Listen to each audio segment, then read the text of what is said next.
All right, good afternoon, everyone. We'll get started in just a couple of minutes.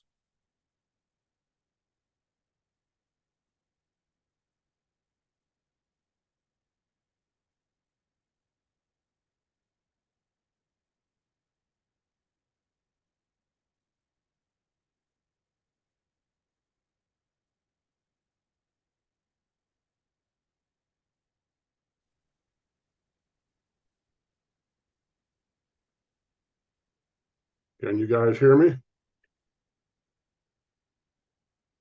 Yeah, Very good, Dan. Thank you. yeah, definitely. Director Gibbs. Good to see you.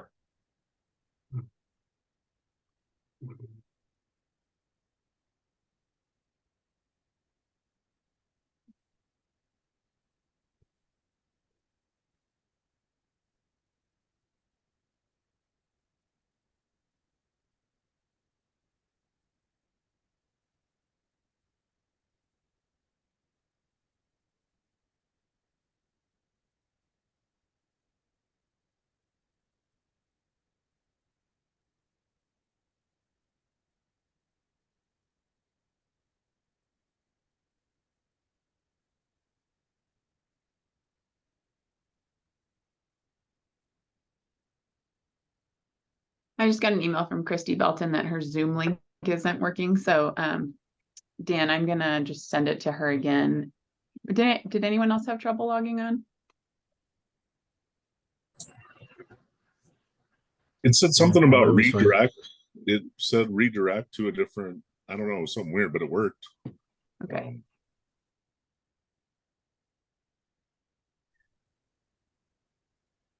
You guys are hearing me fine?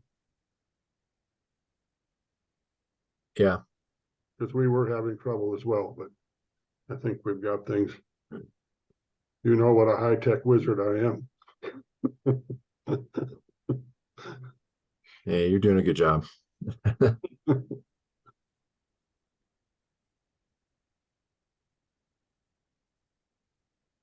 provide the comic relief.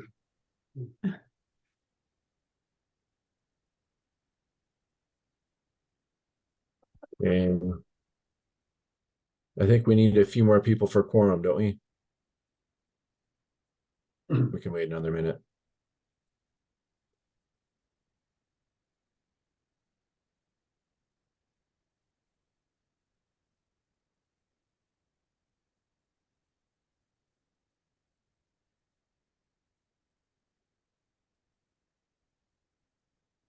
Sure, the state gives you 5 weeks off like they do the federal people, right? In August.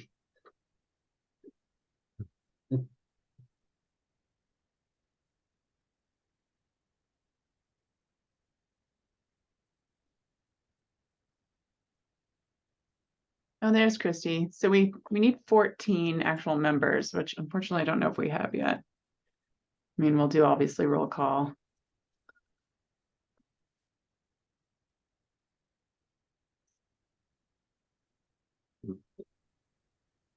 And we have Zane here for Amy Moyer. Right. Thanks, Director Gibbs. Zane Kessler here, filling in for Amy Moyer for this meeting and one more while she's on maternity leave.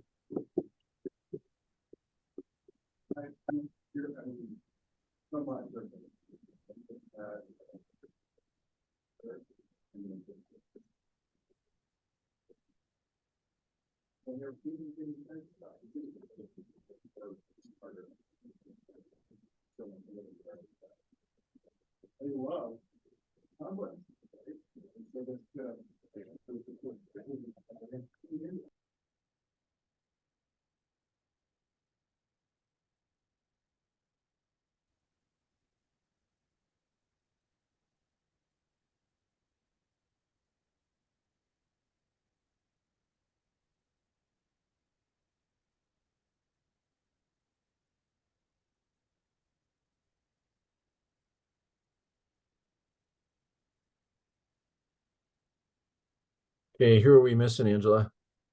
We can do roll call and then find out and see if we can get some folks on the phone. Yeah, let's do roll call. And Courtney corrected me. We need 13 for quorum. Well, it's majority. So I think the question is, and we haven't faced this problem before, whether 50% is a majority. We have 26 members on the council. But let's Okay. do roll call, Dan. Okay. So welcome everyone to the Forest Health Council meeting.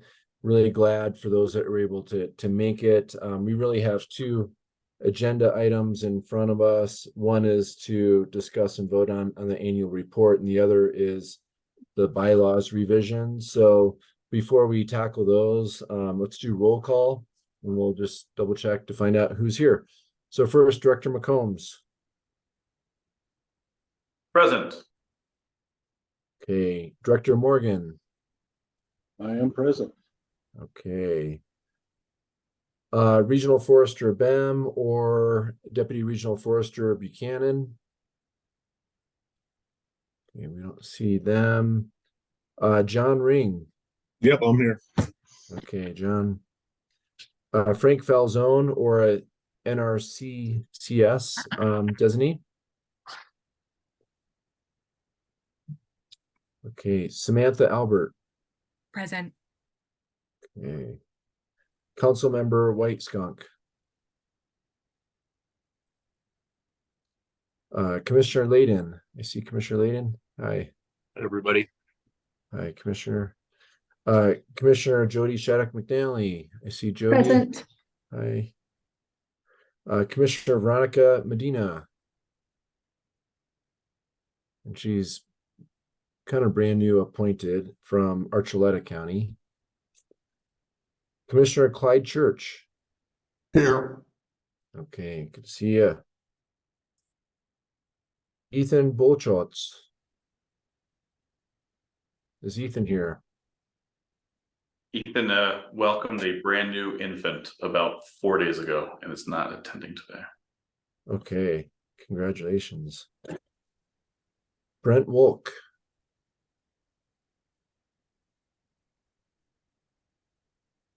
Katie McGrath Novak. Here. Okay, Katie. Christina Burry. See Christina. Amy Moyer, just as Zane mentioned, had a baby Isaac Lyons Moyer, born 6 pounds, 13 ounces recently, but Zane will be filling in. Thanks, Director Gibbs. Glad to be here. Yeah, thank you. Mark Morgan. I see Mark. Here. Paige Lewis. Paige here, no. Let's see, Carol Walker. Okay, Julie Stencil. I am here. I have terrible connectivity, so I'm going to keep my video off so I don't get kicked off, but I'm present. Okay. And let's see, Christy Belton. Then we see Christy there. Okay. And Pat. Hi, Christy. And Pat Dorsey. Is Pat here? We'll see Pat. Scott Jones. Okay, Senator Cutter. And Representative Lynch. Okay, what do we have for numbers, Angela? Can I just Courtney? ask who's the 970 number? And apologies if you already stated. Or is that you, Christy? No, Ending in 7885.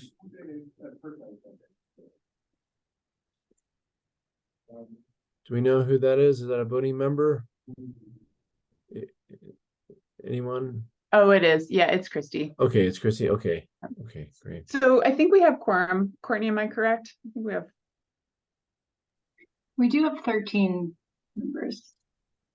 And I got an email from Representative Lynch asking about the meeting, so he might be hopping into a little late. Okay, great. And does that include Zane? Because I'm realizing that, and we can discuss this when we discuss bylaws, but we do have in our bylaws that there are no proxy or absentee voting. But in the case where folks are gone on maternity leave, paternity leave, or, sick leave, for instance, I wonder if we should include an exemption for that in bylaws, but we can discuss that during the bylaws. Yeah, that sounds good. Let's move to our agenda items, and I'll turn it over to Angela to go over our annual report. Sure thing. So thank you to folks who provided some edits to our annual report. I'll just share my screen here. So, oh, Courtney, are you able to allow me to share my screen? Or if it's easier, if you just want to share the annual report. Yes, let me try to give you that permission real quick. So I think for folks who are new or missed last meeting, our annual report is really the document that summarizes our annual activities as well as our annual recommendations to the governor and to the state legislature and the public. This is a public report that goes on our website. And so thank you again, as I said, to those who provided some edits. They were really pretty minor. You know, folks had some clarifications for sort of names or places that they live. So no substantive changes, at least, you know, per our request last week.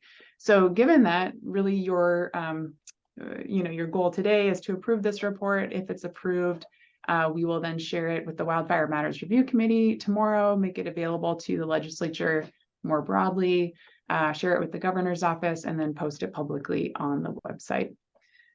So with that, Director Gibbs, I think we would be looking for a motion to approve the annual report. Great, thanks, Angela. Do we have any discussion on the annual report? First of all. Director Okay, Gibbs, yeah. Mr. Chair, I would make a motion to approve the annual report as presented to the committee today. Okay, do we have a second? I'll second. Christy Belton. Okay, Chrissy, that's moved and seconded. Any further discussion? You know, I was going to second that too, but I might ask if Angela can go through the minor modifications that you mentioned. Of course. So let me just bring this up.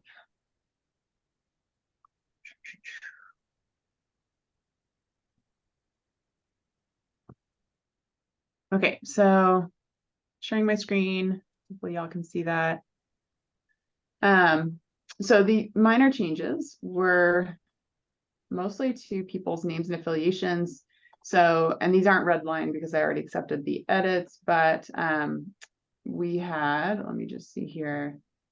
Mark Morgan requested the location of sort of his location / the location of Morgan Timber Products to be changed from Wellington to Fort Collins. So we made that change.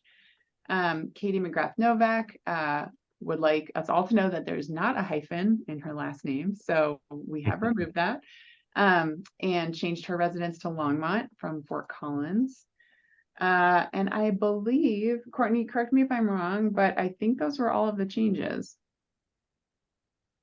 There was also one edit to the committee membership. Oh, yes, thank you. I believe I added Katie to one of the committees. I had originally left her off.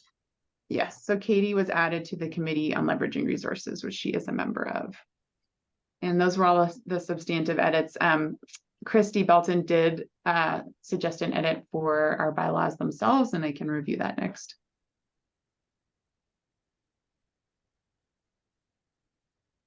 Any other questions? Yeah, any other questions or comments?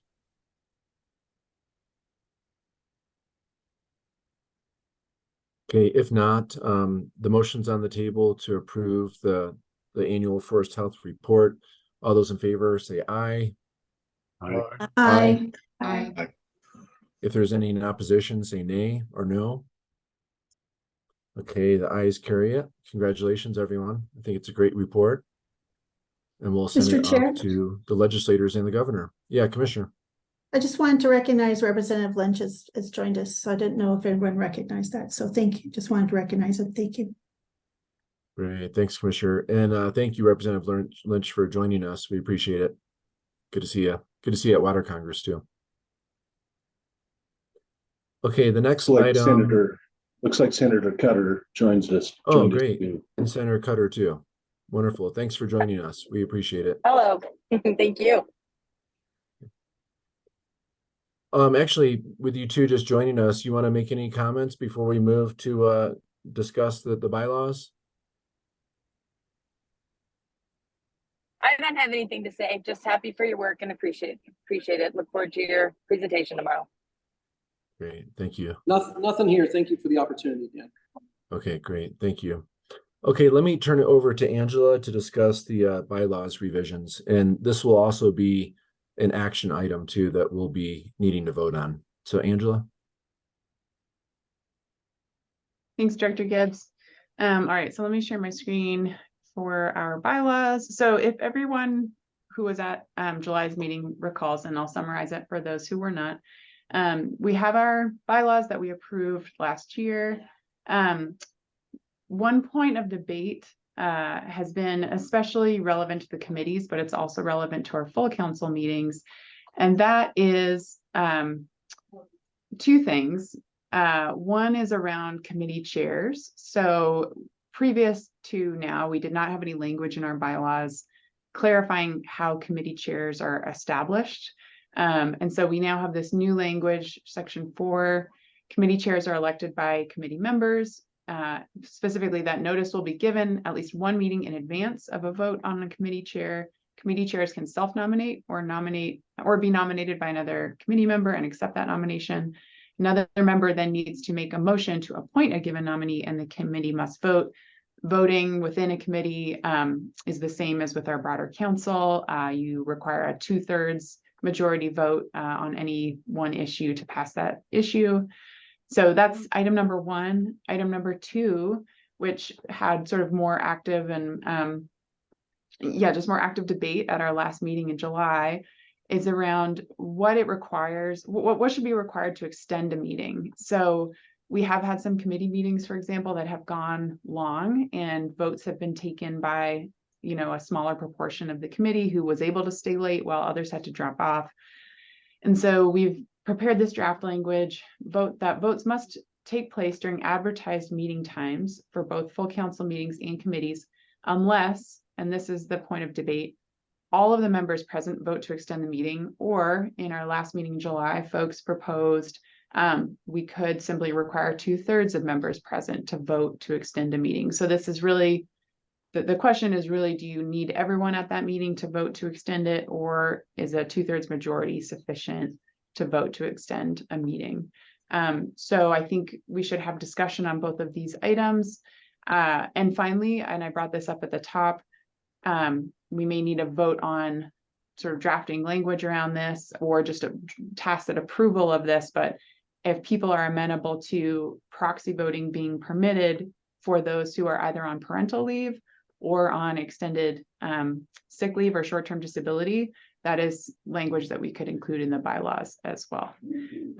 So with that, Director Gibbs, do you want to facilitate discussion on these items? Yeah, sure. Thanks, Angela. And I'll say for the last point, we work really hard to try to stay on schedule, but we recognize that there are, some times that we may go beyond what has been advertised. But let's just maybe start with the first one for section 4 and just see if there's any recommendations, or if you're comfortable with this language. And what we've tried to do, just to give you all a background, we've tried to kind of replicate too what the Fire Commission has done too. So we're not doing dramatically different things than other state advisory commissions and councils. So we're trying to be consistent.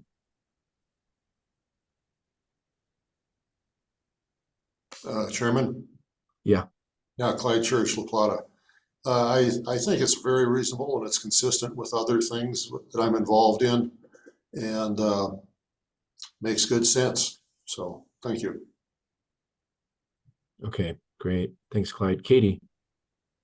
I just have a quick question. I might be wrong about this, but I think non-Forest Health Council members are allowed to be on committees, or are they just allowed to speak on committees?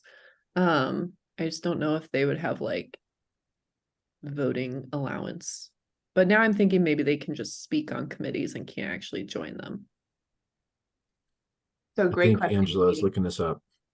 Yeah, great question, Katie. So so on committees can be established as needed by a vote of the council. and we specifically say that special advisory committees can be created that, that can include non-council members. And I think you could also say just non-committee members. But those folks cannot vote. So the only folks who have decision-making authority are the council members on committees. That makes sense. But you are correct that non-council members could theoretically be part of committees if they're special advisory committees.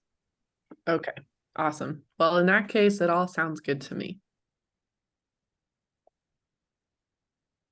Okay. Is everyone else all right with section 4 there? Seems pretty straightforward, I think. Okay, let's move to the section 3, where votes take place during advertised meeting. Unless all members present, should we add language in there on maternity and paternity leave? And I think we should, but let's just kind of open it up and see what you all think. Mr. Chair? Yeah.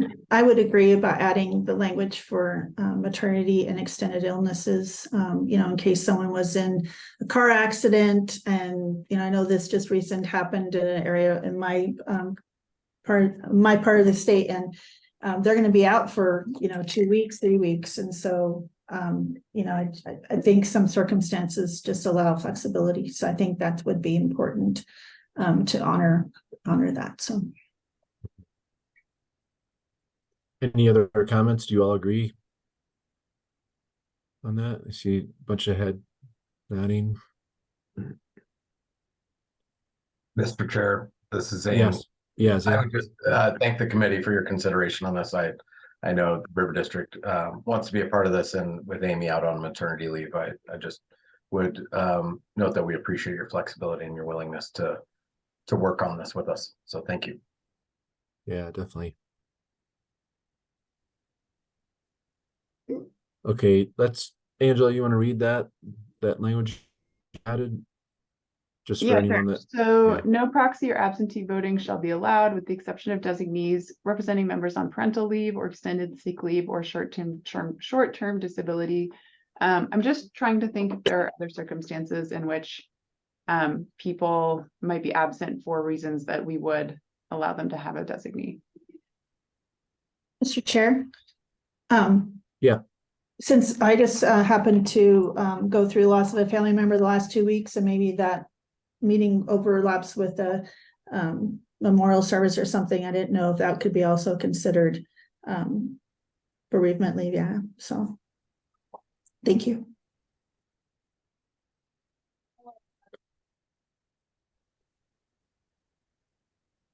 And Commissioner, I hope I speak for everyone in saying we are very sorry for your loss. Yeah, definitely. Thanks. Thank you. What about, do we need to add, Mike, Director Morgan, yeah.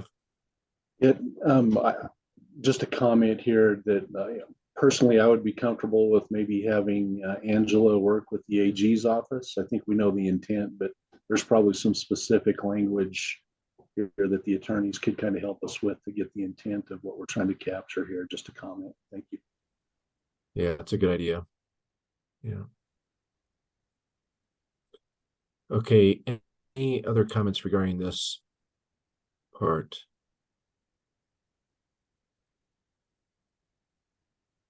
Okay, and now let's move down to this later on, the section 3, votes must be taking place during advertised meeting times.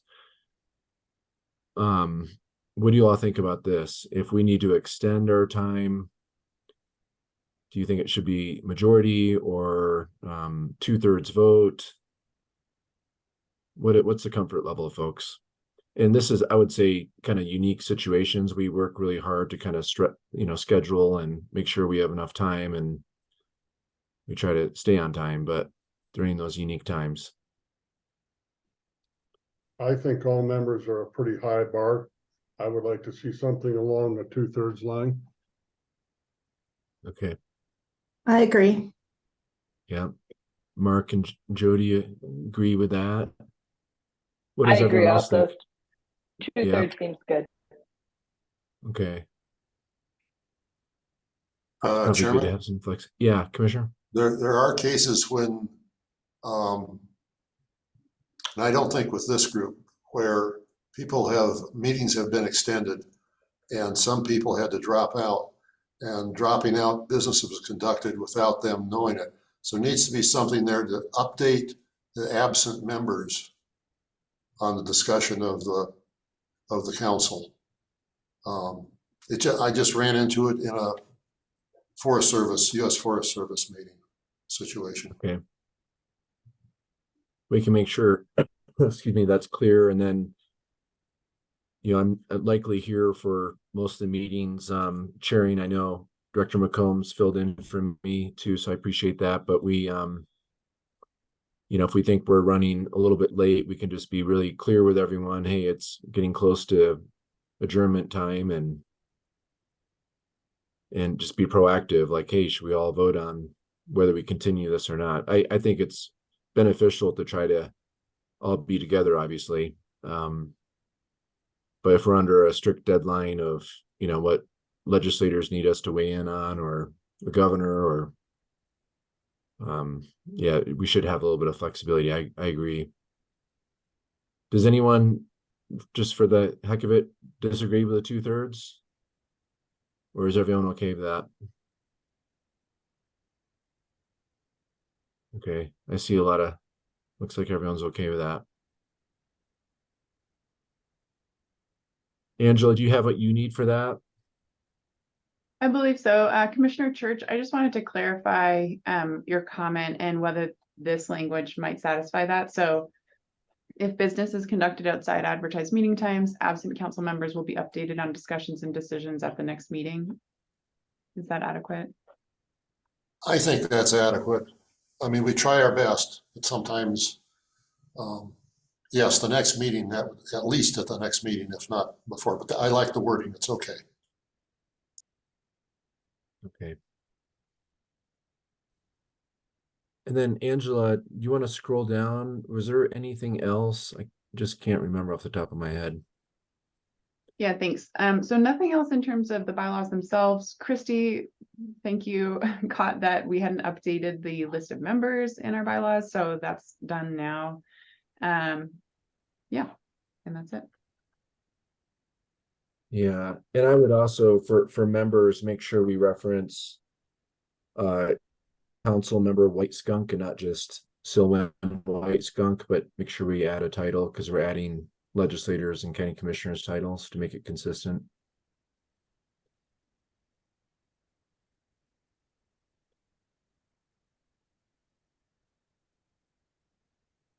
Yep. And here and perhaps Looks like we do there. can talk Yeah. about this offline, but we just do first last and then roll, but we can discuss that. Yeah. Okay. Angela, is there any other items you think we need to address with this, or do we cover? Looks like we covered these 3 items. I don't think so. I think the only other update around bylaws is that our contact at the AG's office has prepared some guidance language on conflict of interest for us. And so we will send that around to review in advance of our October meeting. And then we'll have another discussion in October around conflict of interest. We've had a presentation on conflict of interest before, but this will really put those sort of requirements for disclosure in writing. And so we'll have that conversation in October. Okay, great.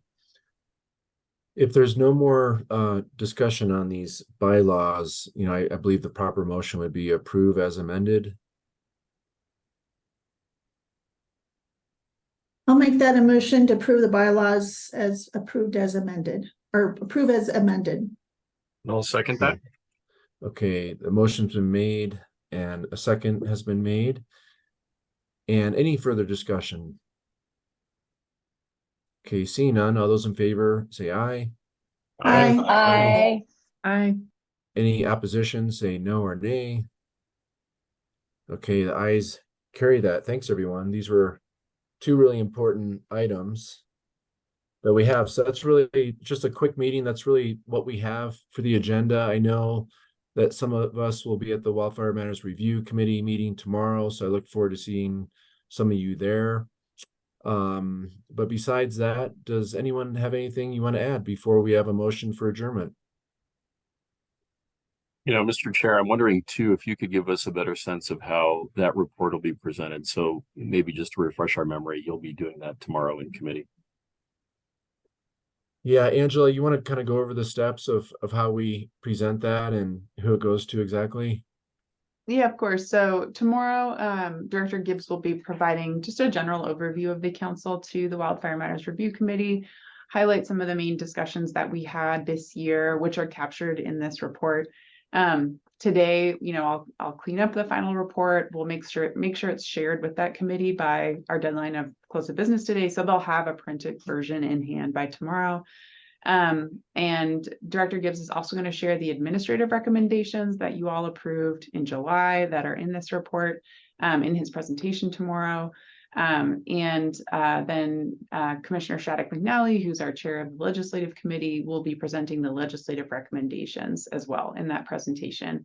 Director McCombs will also be present tomorrow if the committee has any technical questions about the State Forest Service programs. I suspect DFPC will be as well. And Mike, I don't know if that's you or your staff, but they will also be available to answer questions. And you know, we'll see what they ask, and we'll report back in October as to how that conversation goes. The report itself, as I said, will also be publicly posted on our website. We will work with our legislative director to make sure it gets into the hands of the legislature, members of the legislature once session starts, you know, who aren't on the Wildfire Matters Review Committee. And then it will go directly to the governor's office as well.